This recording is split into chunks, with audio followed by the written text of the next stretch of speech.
Oh, I never failed. I went to ninth grade Catholic school. Then I went to business college. So that's all the training I had. Worked in the Merchants National Bank. And all of a sudden, 3 banks in Portland are closed, flat, shut down. Was that during the Depression? No, that was. And we had to work just the same. I went to work every day, and the bank was closed for 3 months. How come? Well, until the money was reserved and counted over, and it was all over Portland. A lot of banks were closed. Was that when they had the big flood, or when did they have a big flood down there? Huh? Didn't they have a big flood downtown one day? The river overflowed or something. Oh, well, that was when I was that big, and my father would get a rowboat and take us up to 4th and Gleason, which is the post office right now. If you go from here down the bus, you pass the post office, the river was clear up above that. To the post office? Yeah, Jeez. sure. Yeah, clear above the post office. And we lived 3 blocks up.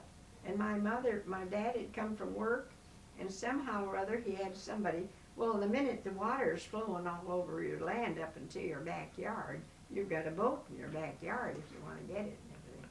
So, and more than once. And the post office, the depot, was halfway up.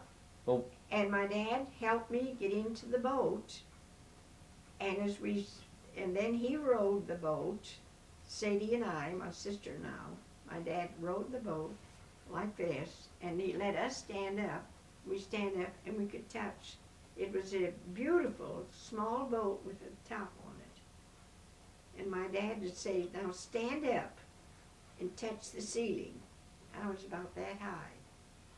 Sadie and I. Sadie's my sister next to me. And we'd take hold of hands and we'd stand up, and my dad's rowing and rowing down, and we're coming to the Union Depot, and the Union Depot then has a shelter clear out. A lot of buildings have that, you know. It's beautiful. It's the same color as the building, and it's the same shape coming down, but that you can walk under there without getting wet, you know what I mean, and go into the building. And so here we are in this rowboat, and so my dad would say, now stand up. So we'd stand up, and all we had to do was this and touch, and it was the ceiling of the Union Depot. Was your house underwater where you lived? Sure. My dad had come up to our front door and help us to get into the boat. Within a half a block of our front door, that's how the Willamette River came right up to our front door. It was high water, clear way up to 14th, 15th, and Gleason Street in downtown Portland. Gee, that happened a lot? And then after a while, they began to put dikes up. I guess the world is dikes. Something like, well, it steered the water. But all of Portland, even Myron Frank's store was closed at one time. The water was that high up in the Columbia River, the river down here. Well, how often did that happen? The rain. No, but like every year did that happen? Or? No, not every year, but twice that I know of. And then there'd be days you didn't dare go in your basement because it was still water. And then later on, all those buildings are built along the front of the river. Well, you know, that eventually that helped everything that would stop that river backing up like that. And there's all kinds of, if you want to know, of course, then the Columbia River at that time came up the Columbia, and the poke off up to St. Helens, where your cousin Sister Frances is teaching right now, Mount St. Helens. See, that's still on that Columbia River, but it continues on up here that it comes up to Portland.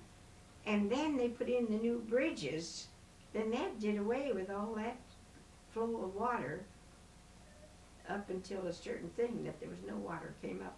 But there were days and days that the water came clear up to almost to our house where we lived, see. Yeah, that was before dikes were put in. When I was that big, I guess, is when it was. Because you know, when you figure my age, 1888, you know, that's a long, long, long time ago.